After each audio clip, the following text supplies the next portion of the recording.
अध्यक्ष जी, आज मीटिंग का आयोजन किया गया है, आपके नेतृत्व में क्या है मामला बताइए। आज परम पूज्य डॉक्टर भीमराव अंबेडकर साहब की जन्मदिन पर राष्ट्रीय कार्यालय आवामी हिंद पार्टी के डॉक्टर रईस अलवी साहब को पश्चिमी उत्तर प्रदेश के प्रदेश अध्यक्ष नियुक्त किया गया है और उनके उज्जवल भविष्य की शुभकामनाएं। अध्यक्ष जी, लगातार सदस्य अभियान चलाया जा रहा है, पार्टी का 2027 के लिए क्या तैयारी है? देखिए, 2027 में आवामी हिंद पार्टी पूर्ण बहुमत के साथ सरकार बनाने जा रही है। अध्यक्ष जी, भी मेरा उपचुनाव हुए थे, उस दौरान आपकी बड़ी सभा की गई थी, उस सभा में बड़ा आपने प्रदर्शन किया, कहीं ना कहीं वोट काटने का काम किया, ये आरोप है, किस तरह से इसको देखते हो आप? नहीं, देखिए, हमने वोट काटने का कोई काम नहीं किया है, हमें वोट काटने से कुछ नहीं है। ये जितनी भी भारत में पार्टियां हैं, ये सब केवल मुस्लिम समाज, पिछड़े वर्ग, अति पिछड़े वर्ग की वोटों को ठगने का काम करती है। इन्होंने ऐसा कोई काम नहीं किया जिससे कि समाज को आगे बढ़ाया जाए। केवल समाज में असमानता का अभाव रखा है हमेशा। छोटे बड़े के साथ मतभेद क्या है। ये वसन के बाद असदुद्दीन ओवैसी और फिर 5 सेकुलर पार्टी ऐसे गई, जेडीयू बिहार में चंद्रबाबू नायडू और ये जैन चौधरी को लेकर के जो आजकल चल रही है कि ये इन्होंने मुस्लिम साथ धोखा किया है, तो क्या लगता है सेकुलरिज्म है या दिखावा है?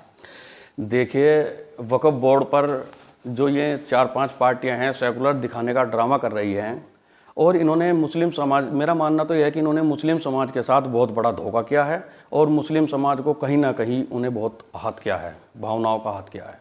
क्या लगता है मुसलमानों को कहाँ जाना चाहिए? अगर जहाँ जाते हैं वहीं इनको धोखा लगता है, तो क्या लगता है किस तरह से मैसेज देना चाहूँगे देश की जनता को, मुसलमानों को? देखिए, मुस्लिम समाज एक जज्बाती कौम है। ये बेचारे बहुत सीधे साधे लोग हैं और ये जितनी भी राजनीतिक पार्टियां हैं, जब से देश आज़ाद हुआ है लगभग 78 साल हो गए, इन लोगों को ठगने का ही काम किया गया है। मुस्लिम समाज को कभी बहला के, कभी इधर करके, कभी इधर करके इन्होंने केवल मुस्लिम समाज को चोट देने का काम किया है। आज अगर आप सच्चर कमेटी की रिपोर्ट लगभग 2006 में आई थी, अगर आप 2006 से भी देखो, 2006 की सच्चर कमेटी की रिपोर्ट में ये कहा गया था कि उस टाइम भी मुस्लिम समाज की जो आर्थिक स्थिति है और शिक्षा की स्थिति एक दलित समाज से भी बहुत ज़्यादा गिरा हुआ स्तर है। और 2006 के बाद लगातार मुस्लिम समाज की आर्थिक स्थिति और शिक्षा की स्थिति गिरती जा रही है और आज मुस्लिम समाज बहुत ज़्यादा परेशान है और उन्हें कहीं धर्म के नाम पर भी टारगेट किया जा रहा है। तो क्या तैयारी है इसके लिए कि लोगों को जागरूक किया जाए? देखिए, हम लोग आवामी हिंद पार्टी पूर्ण रूप से मुस्लिम समाज, पिछड़ा वर्ग समाज, दलित समाज की हर तरीके से मदद करेगा और इन समाज को आगे बढ़ाने का कार्य करेगा। बाबा साहब क्या जयंती है, क्या मैसेज देना चाहोगे? देखिए, भीमराव अंबेडकर साहब हमारे परम पूज्य आदर्श हैं।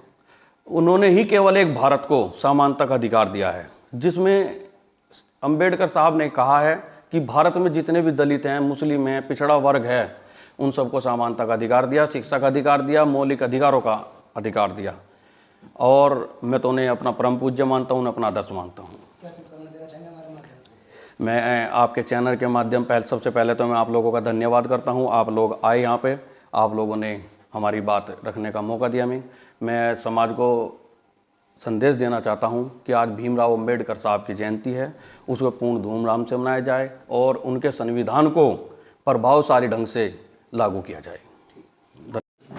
आवामी हिंद पार्टी में आज आपने सदस्यता ली है, क्या सोची? मैं इससे पहले भी कई पार्टियों में और बहुजन समाज पार्टियों में काम कर चुका हूं। उन सब में काम करने के बाद मुझे महसूस हुआ है कि हम मुस्लिम समाज सभी समाज का साथ देता है, लेकिन वक्त आने पर वो लोग हमारे साथ नहीं होते।